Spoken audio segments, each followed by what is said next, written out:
Hey everyone, welcome to today's webinar. I'm your host Aston Chang, and I'll be going over a few key points over how you can help keep pests out of your office space. I'd also like to take a moment to thank everyone here who's attending and listening afterwards for taking some time out of your day towards this group effort in maintaining our spaces and making them safe, workable, and presentable. So after this webinar, our goal is for everyone to be a little more familiarized with some different types of office pests and what we can do to minimize them. If everyone chips in and does their part, then we'll be able to create together a clean and safe environment for everyone. So we're going to go over a few different types of pests, why they're dangerous, why it's important to minimize them in the places where we work, and also a few strategies that we can all do to make sure that our spaces stay pest-free. So everyone knows that pests like mice, roaches, and ants are bad, but what exactly about them is so bad? While yes, every pest has its place in the food chain, many office pests interfere with our daily lives. They often carry diseases, trigger allergies, and pose other health risks to humans, especially in those of us with weakened or compromised immune systems. I like to specifically point out one of the more noticeable pests, right, the termites. Termites love eating wood, which is a problem because so many of the things that we use at the workplace are made of wood and wood products. Every year, termites cause billions of dollars of damages in the United States. It's estimated that a homeowner who suffers from termites will spend an average of $3,000 in repair costs, making termites here one of the more destructive pests in the office. Studies have shown that insects in pest-free environments enhance comfort and productivity. Imagine having flies buzzing around your head all day or while you're having a meeting, or seeing mice running around in the break room when you're trying to eat lunch. Pests can be distracting and create an unpleasant atmosphere, affecting focus and morale. So knowing this, many cities and states have put together regulations regarding pests, especially in commercial spaces. Following these guidelines will not only help lower the chances of pests affecting your work life, but doing so can potentially avoid legal issues as well.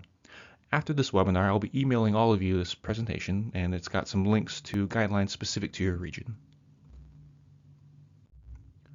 So really quickly, ask yourself, how would you feel if you walked into a place of business and saw that it was infested with ants and roaches? I'm sure most of us would agree that such a place would be at least a little disgusting. So having a pest-free environment is essential to maintaining a positive reputation from clients, partners, and other employees. So to that end, it's important to be diligent about pest control measures. Drawing out a weekly or monthly pest control plan is one of the ways that we can be proactive about keeping our spaces safe and presentable. Remember, preventing pests from invading our spaces is easier and more cost-effective than trying to get them out once they're already there. One of the ways that we can be proactive about pest prevention is to maintain cleanliness. Focus on communal areas, especially places that involve food, like kitchens, break rooms, and other dining spaces. If you like to snack at your desk, make sure to clean up after yourself as well. Another preventative measure we can take is to keep pests from entering our space in the first place. Make sure to check doors and windows for potential entry points. If plumbing and wiring are not properly sealed, or if there are gaps in the walls or in the floorboards, pests may gain entry through these small areas as well. Now, if proactive and preventative measures aren't enough, our next line of defense consists of non-toxic repellents or traps.